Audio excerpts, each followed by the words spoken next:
కొంచెం పక్కన గోపి తమ్ముడు కొంచెం వెనక పక్కన కొంచెం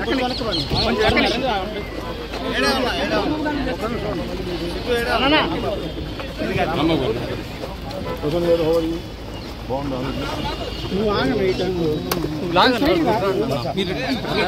మీరు ఎందుకు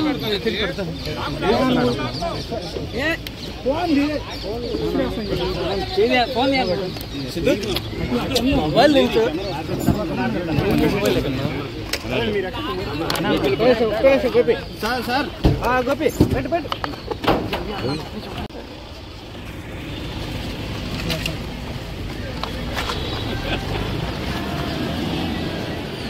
అనవసరమైన సెక్షన్స్. మీకు ఒక విషయం చెప్పనా, ప్రేమ్ కుమార్ మన వైఎస్ఆర్ కాంగ్రెస్ పార్టీకి చెందినటువంటి వ్యక్తి. ఈ మధ్యన పీపీపీ మోడల్లో చంద్రబాబు నాయుడు గారు ప్రైవేట్ రోడ్లకు కూడా కాంట్రాక్టులకు ఇచ్చేసి టోల్ గేట్ వసూలు చేయాలని ఒక పాలసీని తీసుకొచ్చారు. దాని మీద ఒక వీడియో చేశారు. ఏమని దాని ఉద్దేశం, మామూలు రోడ్డుల్లో కూడా టోల్ కట్టాల్సిందే. ఇదివరకు ఏం కట్టేవాళ్ళం, టోల్ మనం ఆ మంగళగిరి దగ్గర కట్టేవాళ్ళం, అట్లా కాదు. ఇవాళ సత్యనపల్లి వెళ్ళినా కూడా టోల్ కట్టాలి అనేటువంటి ఒక కొత్త థియరీని తీసుకొచ్చాడు చంద్రబాబు నాయుడు గారు. అది ఇంప్లిమెంట్ చేయబోతున్నాడు. దీని మీద వ్యంగ్యంగా ఏం చేశాడు, మా ప్రేమ్ కుమారు నలుగురు కార్లు వేసుకొస్తే అందరూ మా వాళ్ళే కారు వేసుకొస్తే టోల్ కట్టాలి ఇక్కడ కట్టండి అని 10 రూపాయలు తీసుకున్నాడు. కట్టాడు.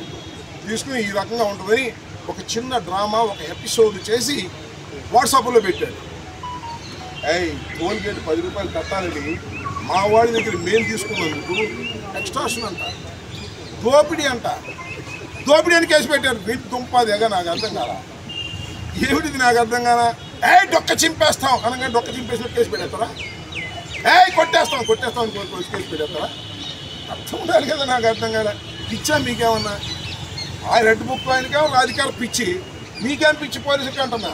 ఎక్స్ట్రాషన్ ఏంటంటే దాని మీద కేసు మీద 10 రూపాయలు తీసుకుంటే ఎక్స్ట్రాషన్ అని పెట్టారు. ఇప్పుడు 111 అంటే ఒక ఆర్గనైజ్డ్ క్రైమ్ చేసేటటువంటి పెద్ద దుండగులకు పెట్టేటటువంటి 111 కేసుని అమాయకులైన పోసానికి ఇష్టముల మీద లేకపోతే మా సోషల్ మీడియా వారి మీద అంటే 111 అంటే సీరియస్ సెక్షన్. బెయిల్ రాదు, బెయిల్ రాకుండా ఉండటం కోసం. మీకు తెలియదు కానీ డెడ్ బాడీలు దొరకట్లేదు, లేదా మర్డర్లు పెట్టారు. డెడ్ బాడీలు ఎక్కడ దొరికితే మాత్రం పెట్టేస్తారు మర్డర్ కేసు. నా మీద మన వీళ్ళ మీద ఆ డెడ్ బాడీలు కావాలి. అటెంప్ట్ మర్డర్లు పెట్టేస్తున్నారు, దానికి పెద్ద గాయం వస్తుందా. అటెంప్ట్ మర్డర్లు అయితే పెట్టేస్తున్నారు. ఇంకా డెడ్ బాడీ ఎక్కడైనా పొరపాటు దొరికిందా మర్డర్ కేసులు కూడా మా మీద పెట్టడానికి సిద్ధంగా ఉన్నారు. మేము ఎదుర్కోవడానికి కూడా సిద్ధంగా ఉన్నామని కూడా ఈ సందర్భంగా నేను చెప్పదలుచుకున్నాను. పోసాని కృష్ణమురళి గారిని ఆయన ధర్మంగా మాట్లాడాడో అధర్మంగా మాట్లాడాడో న్యాయస్థానాలు తేల్తాయి. 24 రోజులు నిర్బంధించారు, 24 రోజులు మానసికంగా వేధించారు. దీనికి మూల్యం చెల్లించేది లోకేష్. గుర్తుపెట్టుకుని మనం చేస్తున్నాం. లోకేష్ ఫోన్ వస్తేనే వదిలేదు, లేకపోతే 2ంటికి వదిలేసేవాడు.